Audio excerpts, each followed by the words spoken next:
Oh, yeah. Yeah, I'll come. Okay, as we're getting started, I just need to ask if anyone has jumper cables in their car. We have somebody that needs a jump. Would you be able to scoot out just for a second, Kevin, and give aid? Don will hook you up with the person that needs it. Yeah. Okay, there we go. Okay, well, we're coming down. We got a couple more sessions here.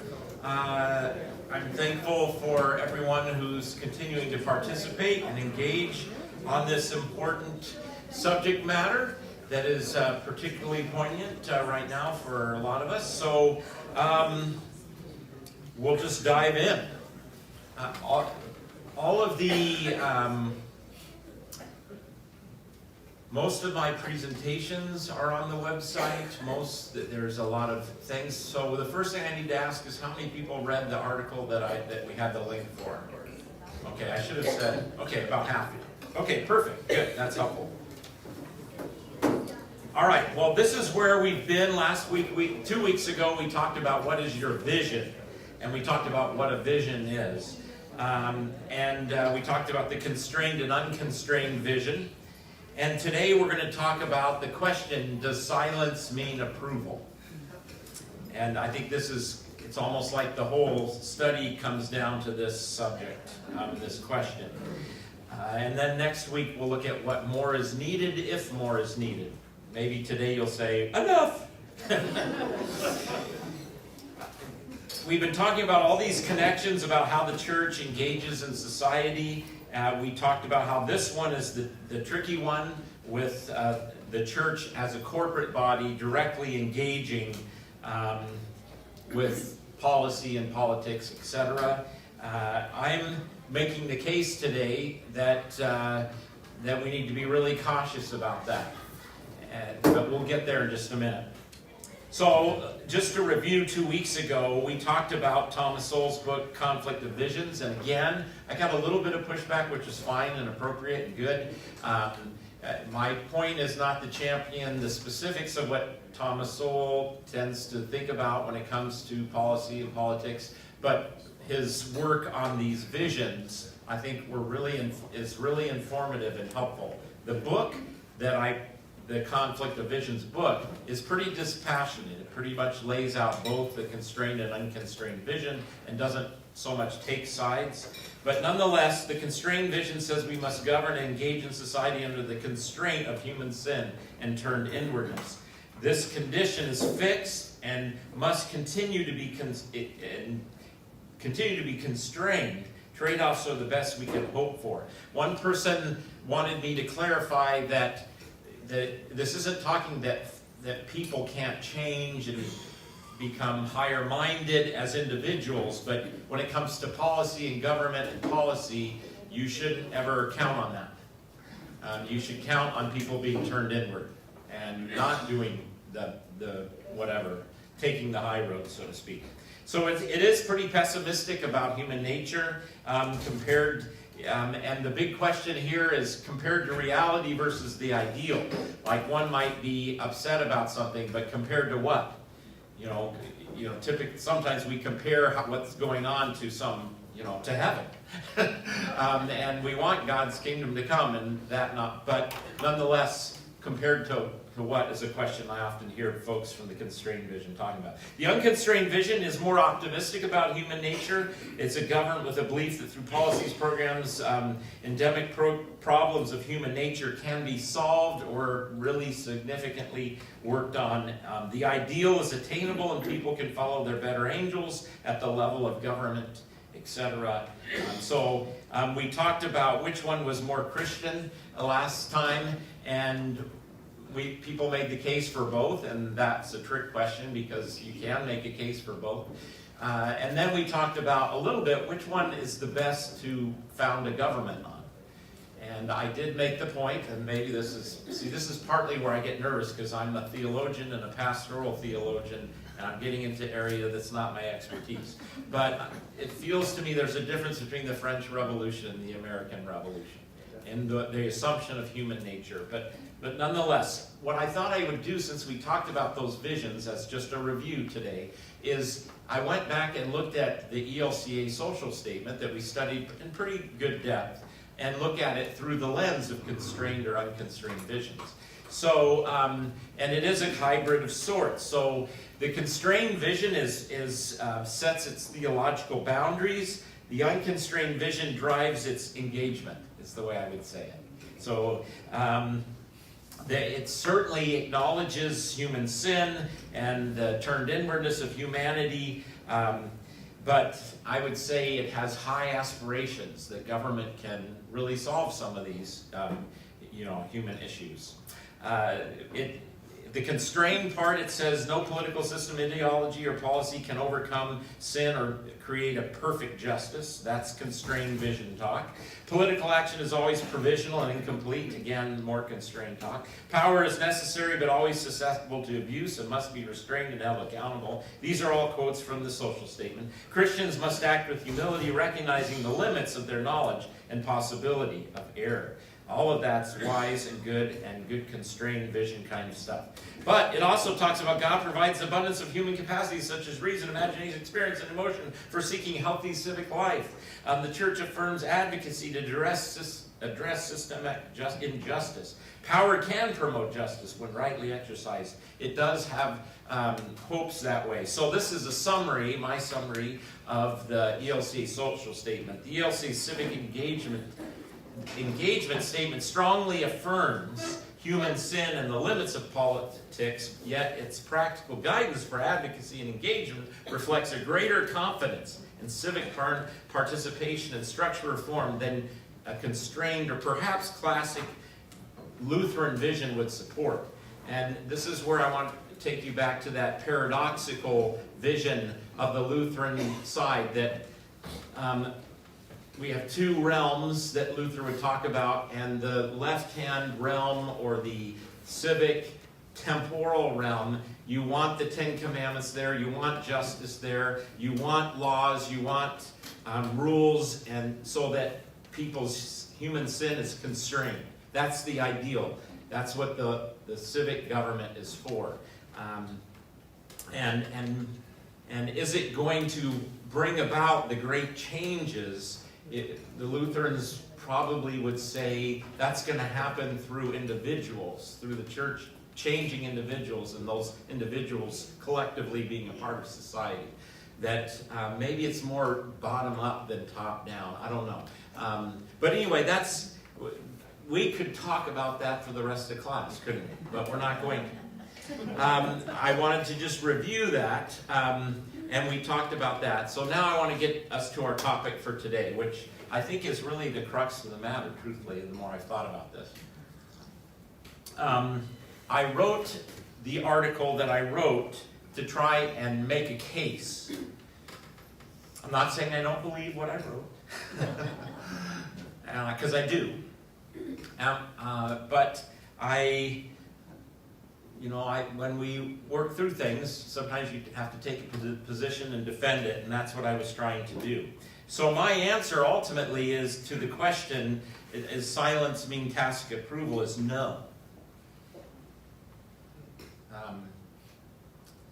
And here I'll get a little specific, and so this is where it gets dangerous. But, I might have been tempted last week after the meme that came out of the White House about, the Obamas and having them look like apes or whatever, that I could have engaged in that, wanted to in many respects, because I was highly offended by that personally and inappropriate, etc. But the fact that I didn't say something, I don't want you to conclude that I think it's okay. Because then I'd have to be talking about everything that happens every second, So, but nonetheless, there are some things that are really difficult when it comes to this. So, I know I'm sticking my neck out here too, by the way. I wrote this also because of our context here at SLC, is how does this church function? There are a lot of models like we've talked about, and some, not all, are right for every congregation. There are truly congregations that are so unanimous in their political outlook that they have, you signing petitions in the narthex and everything. But they tend to be fairly monolithic when it comes to those perspectives. Or the people that don't agree with them just are cool with it, and they just, and maybe that works in some contexts. I don't know.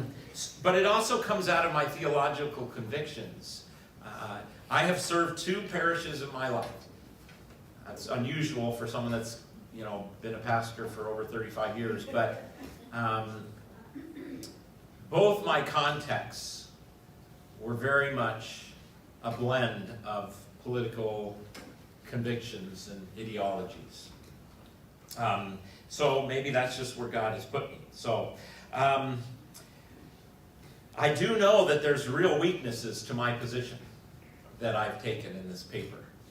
And I have thankfully been told that. And welcomed those critiques and welcomed those concerns. And I'm going to share some of those after I review, for those who haven't read the article, after I review that. Yeah, too many ums. I gotta stop. Slap me every time I say no, don't do that. Okay, but sure, thank you, Sandy. I need a little help here. Appreciate it.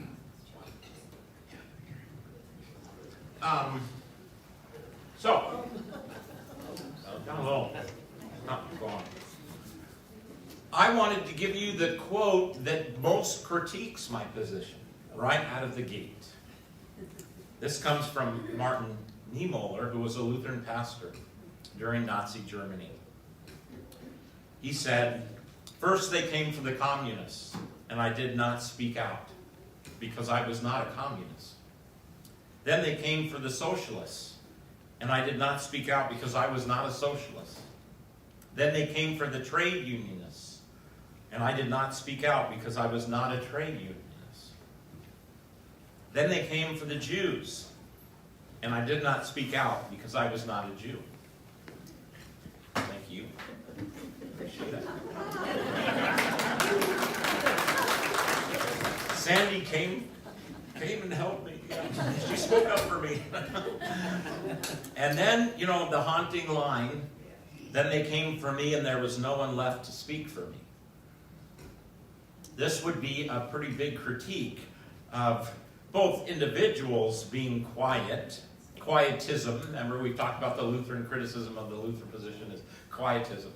And could be said about the church as well. And we're going to hear from some people who are going to critique our way and my convictions on this. But I wanted to just put the big quote that challenges my position right there.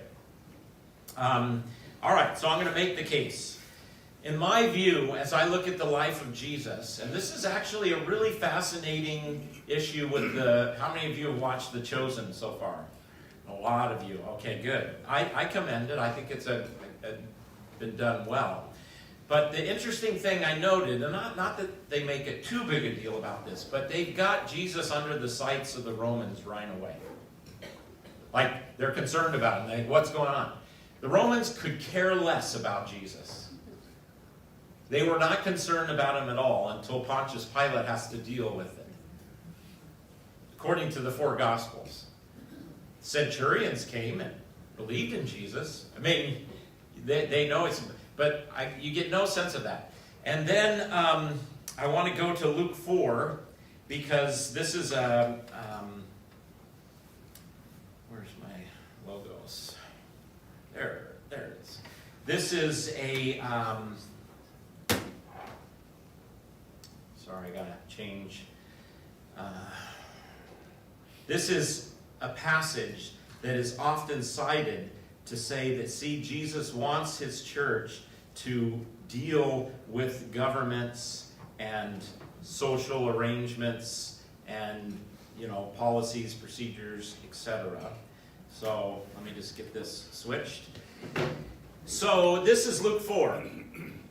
Jesus stands up in the synagogue and he quotes from Isaiah.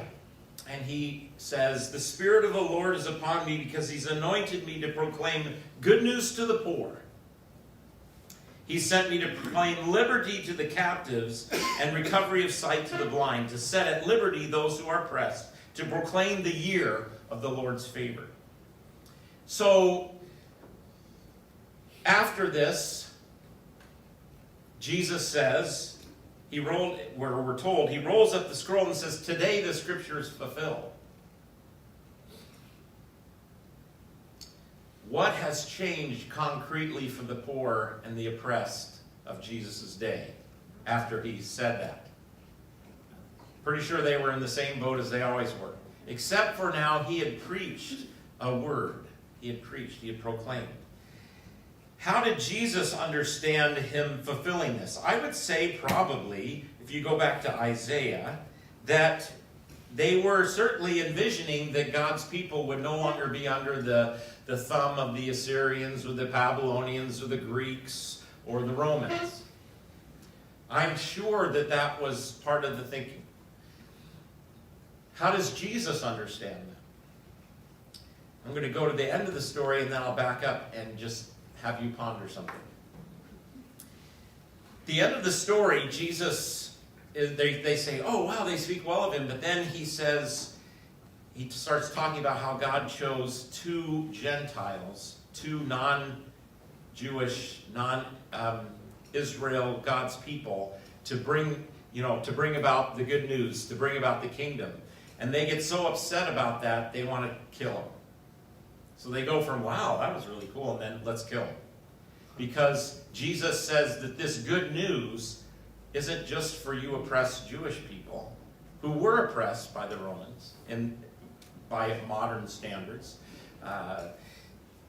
taxation, all kinds of things. My goodness, 30 years after Jesus dies, there's a full-on Jewish revolt where hundreds of thousands of Roman soldiers are killed and hundreds of thousands of Jewish zealots are killed in a full-on civil war. So there was reason for them to be upset. But is that what Jesus is thinking, is my question. He turns it on them and says, it's going to include those horrible Gentiles that you can't stand. Now, let's go back up and look at the Greek here. Have to look over at Bethany as she's taking Greek right now in seminary. She thought she was going to get a break from it today. Nope. This is fascinating to me. So he sent me to proclaim liberty. Okay, let's go to, well, I thought I had it up there, but maybe I don't. So let's just take me a second.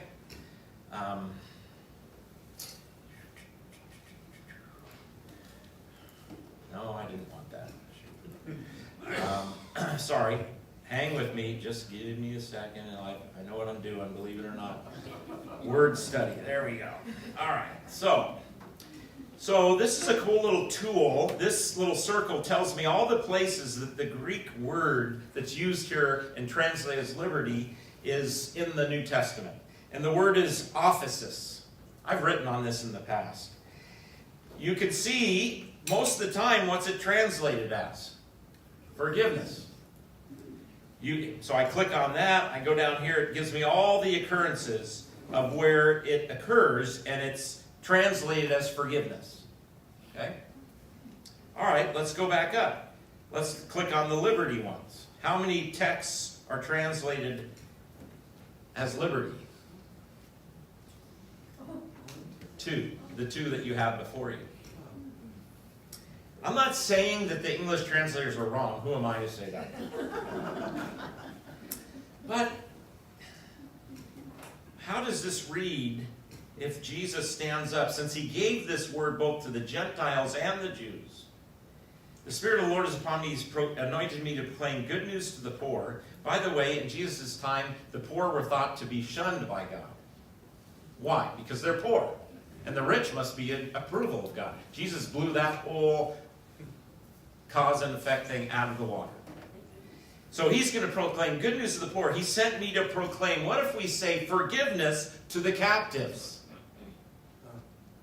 And recovery of sight to the blind, to set at liberty are actually, and this is what we have to make it sound like in English, but the word here for set is send out, is to send out forgiveness to those who are oppressed. How does that change the nuance? Well, you could say, well, that doesn't make sense. Why do you need to give forgiveness to captives? Well, captivity for what? Captive to what? If you're captive to the Romans, you don't need any forgiveness. But if you're captive to sin, then you do. Okay? So I want you to think about that. So when I go back to my little article and I think about Jesus' life, I don't see him taking on. In fact, we've looked at the text, give to Caesar what Caesar, God is God, and we have to get into the whole context of that. But it's interesting. In fact, the Gospel of Luke even tries to give Pilate a total break. I mean, he tried to not kill Jesus.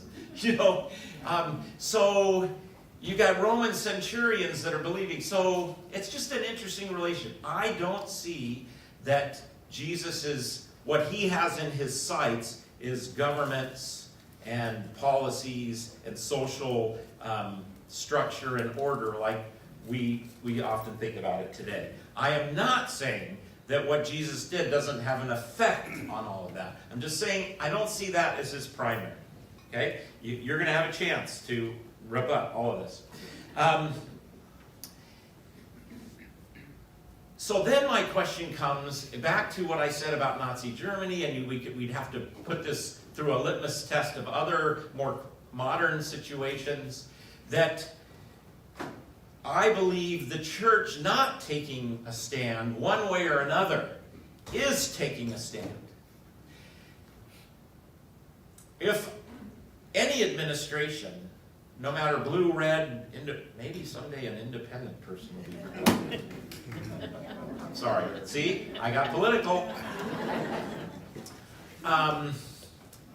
If someone came to me and said, you have to champion our agenda, I would say, no, heck no, throw me in jail, kill me, whatever. But that is what happened in Nazi Germany. The Lutheran Church and all the other Christian churches, they didn't just were silent to what Hitler was doing, the awful, horrible thing. They jumped on board. The German Christians, it was called. The Third Reich, the Third Reign. This is, so they went political, so the question is that, well, it wasn't them going political that's the problem, they went the wrong way political. Or is it the fact they went political at all? What would have happened, and in fact this is what happened, if the German pastors said, get out SS, we're not allowing you to have your uniforms in here, we're preaching the gospel, we're administering the sacraments, we are not going to champion what's going on. Well, that's what happened to them. That was there. So I think that's an important concept. Now, we'd have to run this through the litmus test, like I say, in more modern things. But when I say Jesus is Lord, I'm saying that no president is Lord. I'm saying no Congress is Lord. No, that's the temporal realm. But we hold up Jesus Christ, Him crucified. We keep celebrating the Lord's Supper every Sunday. And I think that is a radical protest to some degree. Because we are in this space. We know who our Lord is. All right, I'll keep making the case.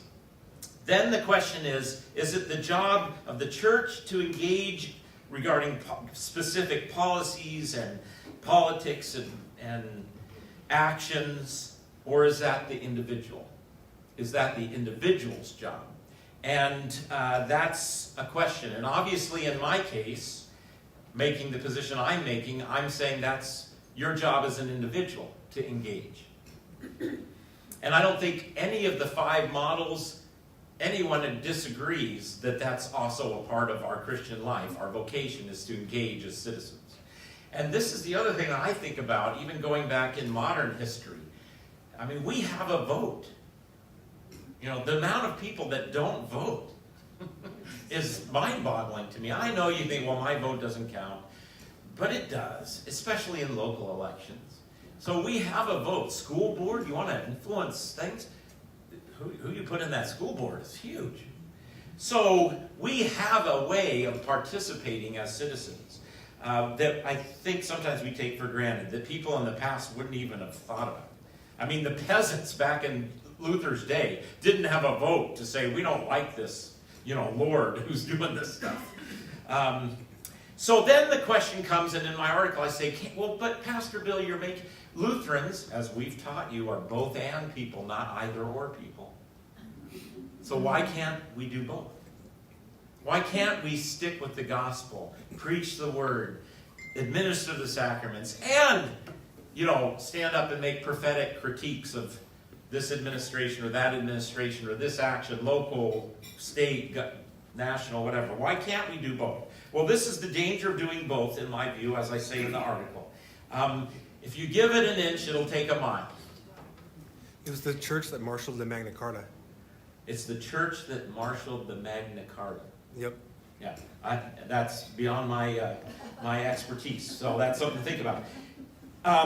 So when you start engaging, where do you stop? And I can tell you, this is my number one challenge in my two contexts as a pastor, is I've thought to myself, I'd sure like to condemn, but then I think, where do I stop?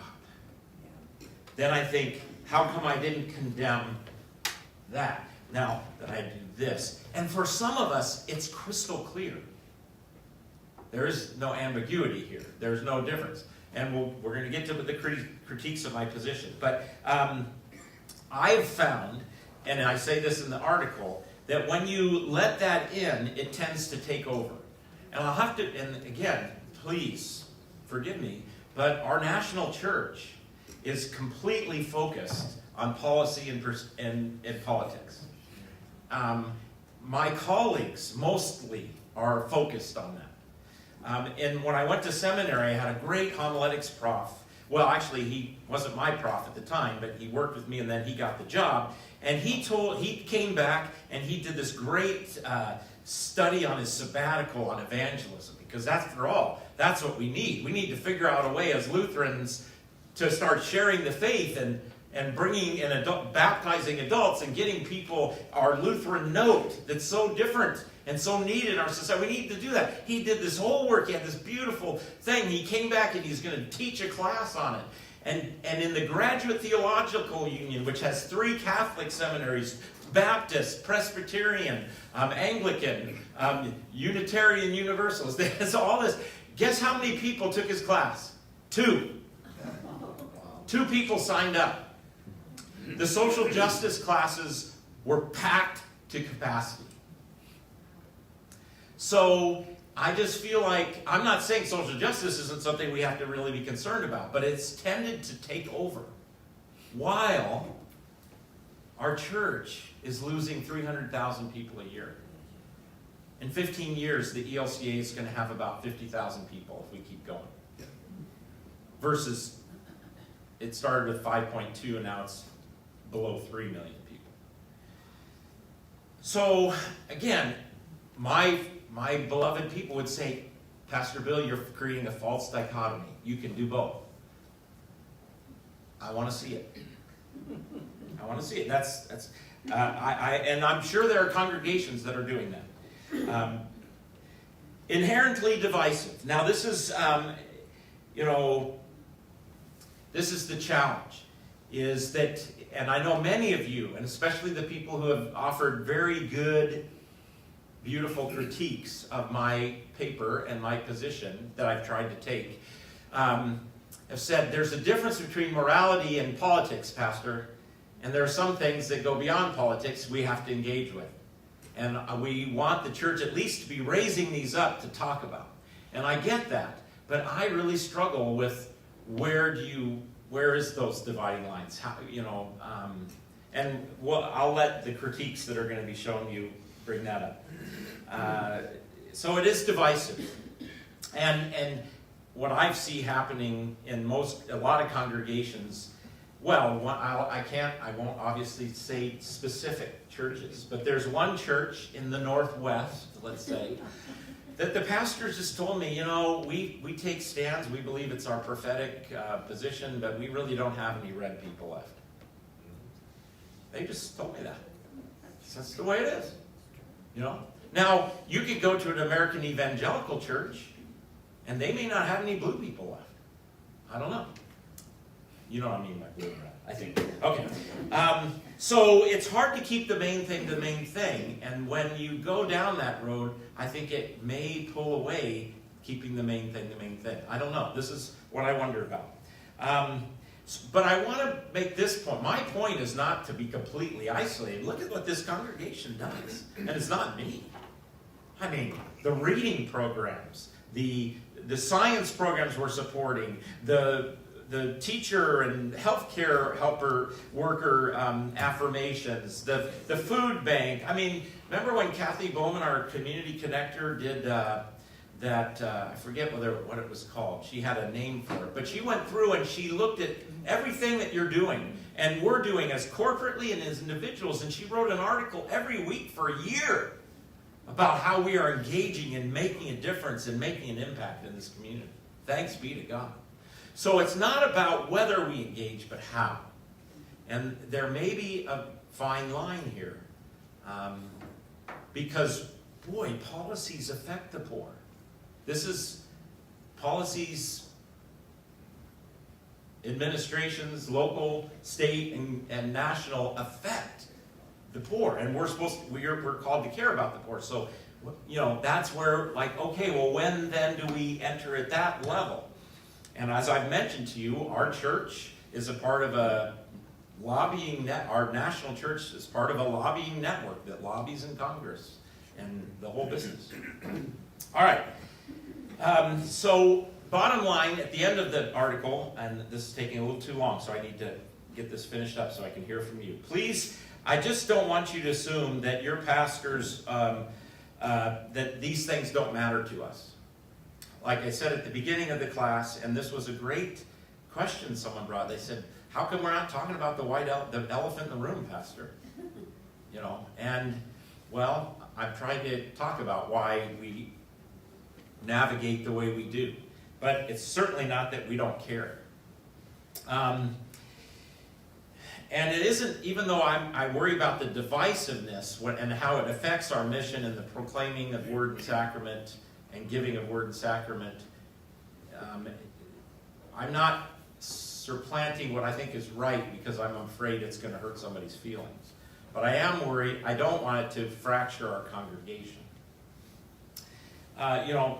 Think about Luther's eighth commandment, put it in the kindest of lights. And finally, one other person that I respect highly, who I had read this article early on, said, Pastor Bill, you got to be careful. It feels to me like you're tying your hands. What if? So I don't want to say I'll never, ever make a statement or engage in. The last time I think I did was January 6th when people were ransacking the Capitol and inhibiting the election. I didn't criticize everybody, but I did criticize those who were doing those harmful things. So that was one where I said, okay, that's, that was over the line. So yes, let's look at the critique, the pull from both sides. Isn't that lovely? AI is amazing. No.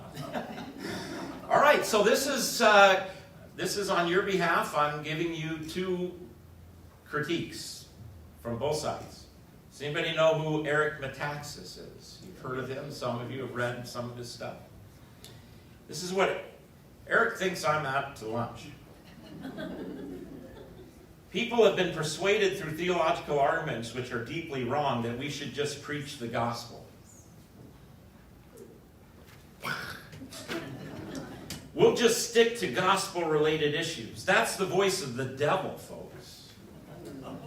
Because truth is a gospel issue. And when people are suffering, when you're dealing with the unborn being killed, when you're dealing with every kind of lie being spread in our school systems and through media, through social media, if you do not speak up, God will not hold you guiltless. God wants his people to speak the truth. And it's because of this silence of the church in America that we have been very dramatically speeding into the abyss. this is where your response would be, oh, some people have convinced, Yeah. so I have. So that's, if you want to read more about his perspective, look at his letter to the American churches. Okay, let's go the other side. This is Bishop Wee, the bishop of the Northwest Washington Synod of the ELCA. And of course, you recognize the guy in the bottom, right? Rick Steves, your travel companion. And he's got some great stuff there with that. Okay, well, in January 30th, they had a big event over at Edmonds. I forget where it was, but it had about 3,000 people show up. And this is just you can go read it and listen to it, and I encourage you to do that. It's what fascists do. It's what their corporate funders want. Consider the climate. Consider the environment, public health, unchecked racism, loss of civil liberties. Now is the time. We are going to wake up. We better wake up now. Today we are in a battle for our freedom. And he's speaking to the churches. You better wake up, church, because the current administration is, coming for our freedom. We're not going to have democracy if we don't do so. Bishop Wee joined in that. She said, we are not to be, if she spoke against Christian nationalism, which is certainly to be spoken against, and I have spoken against that in this class. It's a merger of the two kingdoms. It's, and it's not, it depends. Everybody has a different, it's so diverse out there what comes. Some people would call Eric Metaxas championing Christian nationalism. I don't think he does. I don't think he, I don't think he necessarily champions some of what I hear some Christian nationalists champion. But anyway, let's not go down that rabbit hole. We are not to be afraid. We are called to stand up against empire. Stand with all who are in the path of its destruction. Who's she talking about? She's talking about her current administration. With all those pushed to the margins, whose voices are dismissed. This means we stand with the poor and unhoused. And she would go on. So these are someone within my own denomination saying Pastor Bill's quietness is a problem. But it's coming from both sides. But they just have different specifics. And I'm not saying they're the equal. I'm going to let you kind of work on that for a minute. Now let's hear from some SLC members, and then we'll take our last 15 minutes to let you respond and reflect respectfully. When I read the Gospels, I hear the good news of our absolute justification. I also see Jesus personally focusing on the care for the least of these in his teaching. In fact, we objectively find Jesus himself in the least of these, a la Matthew 25.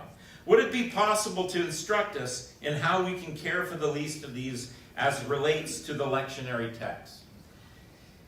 To speak for the specific human need and how we as a worshiping community might be able to help. To me, this is not political, it is Christian. I just have to wonder how protecting nascent... Okay, no, this is the next person. All right, so what this person, and this is just an excerpt of what she had written, is that they would like to see more... Let's talk about how we've got this going on in our community. On the one hand, this. On the other hand, this. This is the way you might engage. Maybe encouraging people to engage in different ways, but wants to see more direction that way. Which I believe might mean, critiquing certain things that are going on, etc. Okay, but this is someone else that wrote. I just have to wonder how protecting nascent, that is unborn, developing human life is political. Isn't that just morality? How is protecting the unborn political? Isn't the defense of life at the core of our Christian convictions and the Ten Commandments? I think on matters like this, the church as a community must speak. So this was a response to my is silence tacit approval. Okay, one more, and then it's your turn. Being God's people in the world and showing agape love requires action, targeted action, including righting wrongs. Mere belief, I think, is insufficient. The church is good at helping people deepen their faith and belief convictions. My hope is that it help and modeling for Christians in how to live out their faith, how to be God's people in the world, and how to love others. I understand your reluctance to voice from the pulpit disapproval of so many actions taken by our current administration. But I am of the mind that the church needs to overtly disapprove when government agencies and personnel treat people inhumanely, zip-tying children, separating families, arresting citizens, using racial profiling, etc. So, both these last three comments want to say entering into this stuff is not being partisan. It's just morality. And that's a fine line and a tricky one. I wrestle with that. I wrestle with all this, by the way. So yeah, there's the big question. The other question I have about this is if it is possible to speak on those issues and not be partisan, who gets to decide the specifics of what we address? To me, I'm congregational. So I feel like SLC needs to get together and have a position on this, and this, and this, and this, and then I can speak out because I'm your pastor.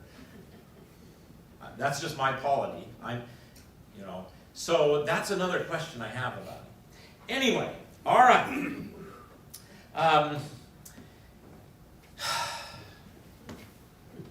Do you just want to adjourn and go home, or no? No, I would really love if you're comfortable. I don't know, maybe we don't have time. Anybody want to offer yeah buts or yes ands or hopefully this or hopefully that? All right, we got. Prayer. Oh, let's have a prayer. Yes. Sure. Sharon's serious, so let's pray. God, I pray that you'll bless our continued conversation here on this subject, that we have respect and we listen and we care. And in Jesus' name, amen. Okay, Jill was going to share something. I think Andrew wants to speak here. And then I got Wade and Bill. Okay, so there we go. My mind's going about 50 different directions. That's okay. Keep going. I'll turn it up just a little. Wade, can I use your name and our examples here? Absolutely. Thank you. I don't know Wade well, but what I know about Wade, I deeply respect. I think he's a very kind, generous human being that comes to church because he believes in it. If Wade and I lay down our political views along the path, they're probably 90 miles apart. That shouldn't change my opinion Right. of what a wonderful person he is. Mm. I come to church to listen to what God has to say. God tells me about where I'm going. Jesus didn't come to destroy the Romans. He came to teach us where we're going. I'm not here to destroy political booths, but there's so many things in the world that we may think is wrong. It's not my church's job to fix that. It's mine as an individual. Figure out what it is that I believe strongly in and work on fixing that, not making somebody else fix it for me. Okay, excellent. Very helpful comment. I guess here, or no, Wade, go ahead. Doug. Is that, yeah, okay. Thank you. You're too kind. No, I guess I'm struck a little bit about this position of the church when it's really, and again, I'm supporting this notion of it's us as individuals that go out there and make change, and whether it's political change or, fill in the blank. Yeah. This notion that the church stands up, I guess as a body, bothers me a great deal in terms of taking a particular political position. As an individual, I have no fear of going out there and speaking my mind in any environment. Having said that, and I think I said it in one of the early sessions, when I go into these enemy territories, I don't carry my SLC sign with me when I walk in there. I'm going in as an individual who believes in the Gospels, who's going to use my Christian values to not necessarily change anybody's mind, but to speak the truth. Yeah. And I think that that's a very powerful way for people to eventually ask me the question, where do you go to church? And then maybe that's an opening to say, hey, come and hear the good news. But this notion that the church, I guess I'm trying to figure out, what is the church? It's like saying the government. You heard me say it before. Yeah. The government is a set of people with the same stressors that you and I have, Yeah. trying to do a job that affects all of us.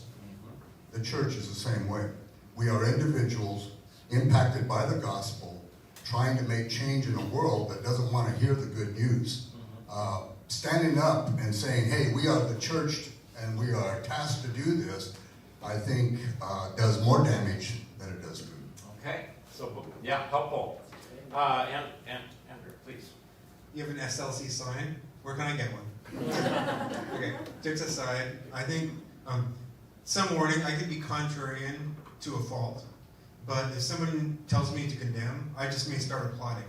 Yeah. Like if someone insists I condemn, I'd be like, when? After I'm done applauding them? Yeah. But I would go further and break the dichotomy of saying, should you take a neutral stance or should you use the pulpit to encourage people politically? And I would say, be warned, some people may go opposite and say, stay in your lane. I remember specifically that like Trump was attending some church service and the pastor or bishop took a position. Yeah. It just looked cringy. Yeah. It probably convinced a lot of people of the opposite. Yeah. Could have.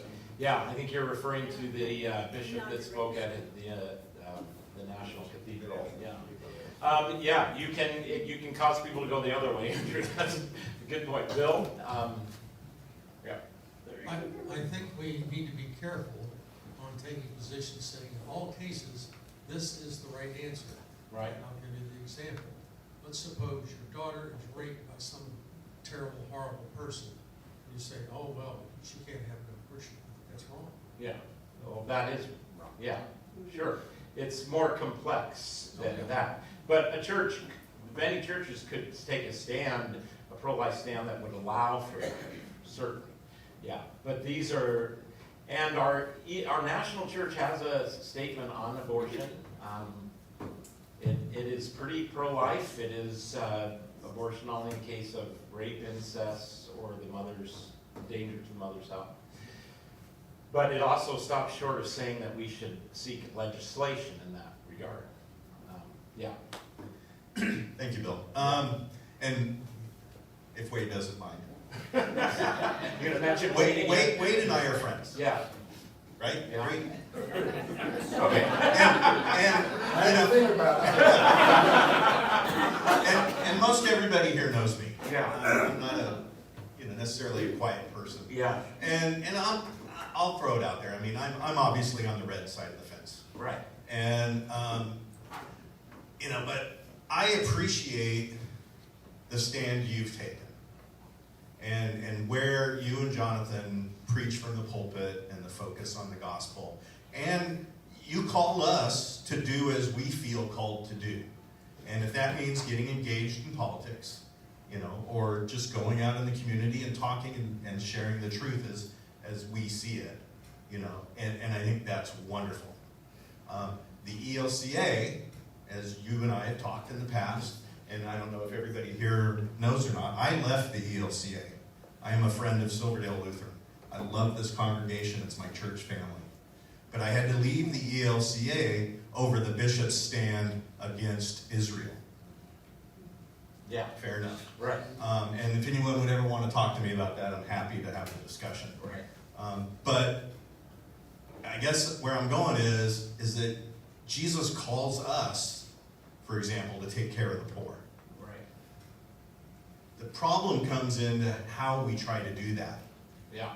Some sides think, well, that means the government needs to take a lot of money from people and give it to the poor.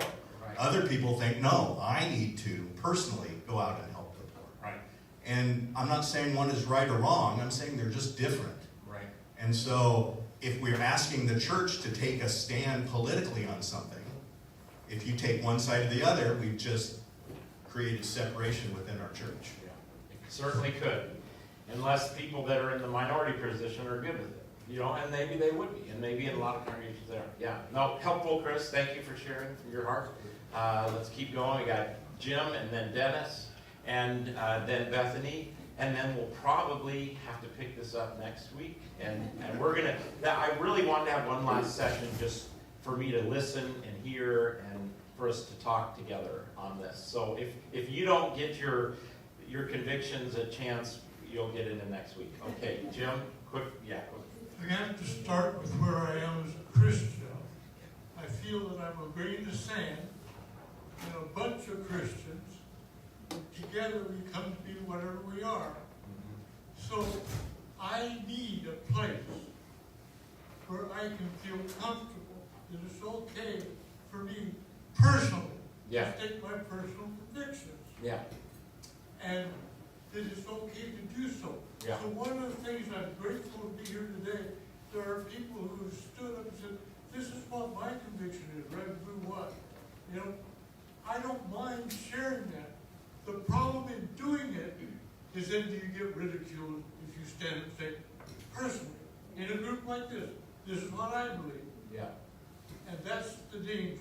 It would, I think we would like to agree that our congregation could be a place where people could be honest with their convictions. Yeah. But that's certainly the challenge. I think it was Dennis and then Bethany. Yeah. Or Bethany, Dennis. Okay. Oh yeah, Doug, can you bring to Dennis, please? Yeah, please. I just think coming from a place where I've been in churches where we couldn't have these conversations, Yeah. I just first want to say that it's really beautiful that everybody can be different and share. That is so, I cannot underscore that enough. How polarizing, we know how polarizing it is. And to have a place where people can see the humanity and the image bearing in each person as we talk about these things, I hope that continues forever. Because that is beautiful. And having not been raised in places where that could happen, that is amazing. I don't know what I would consider myself politically. I'm a pretty moderate person in all areas of life. As somebody who's in seminary, having these high education conversations, I always bring it down to the people and how it affects people. And one of the things that I think we have to do as pastors, because that's my church trajectory, is looking at how these things are affecting the human being. Yeah. And when we talk about policy, it's like, yes, they are people making these decisions, but when I go to church, even if we're not talking about is this right politically or wrong politically or whatever, if I am grieving over the death of people in our country, of war, of famine, of injustices, I also need a place to be a human, not a pastor, and come to a place that's talking about just the grief of it. Yes. Or what if something is that beautiful has happened? Like, we need places to all be human together and set policy aside. But I think it's also really important that when things are so heightened in our community, in our world, as they continually will be and will always be, I personally am not looking for policy to solve my issue. I'm not looking for Christ in policy. I'm looking at, in all of us, for Christ and how we're going to care for each other and the nuance of the situation and being with each other and for one another, even if we do disagree, but we can still say, like, that should not have happened, and I hear your sorrow, and, or that was really beautiful, and I can celebrate that with you. And individuals make up the body of Christ, so then celebrating individual gifting, if Yeah. God is calling somebody to be involved in policy making, wonderful. Yeah. And I will do my best to help that person. That might not be me, but in my own way and in our own ways as a community, I think we have so much to give one another and to care for one another as we walk through seasons that are going to be just all over the place. And the one consistent thing in all of our lives is Christ. So Amen. how do we preach Christ, love one another, disagree, have these amazing conversations, and yet be real and honest about, like, the things that are happening in our country and have happened throughout history. This is, Yeah. in some ways, not new, Right. okay? Like, how do we walk through those things as people who love one another, love people we disagree with, and yet are horrified at times of these things? And when I come to church, I want to hear that there's recognition that there's really bad stuff that's happening and really beautiful stuff that's happening. And how do we walk a course given the fact that this Yes. is the life that we are in? Beautiful, beautiful, and really helpful, Bethany. And one, thanks for affirming that you find this community a safer place to have these conversations.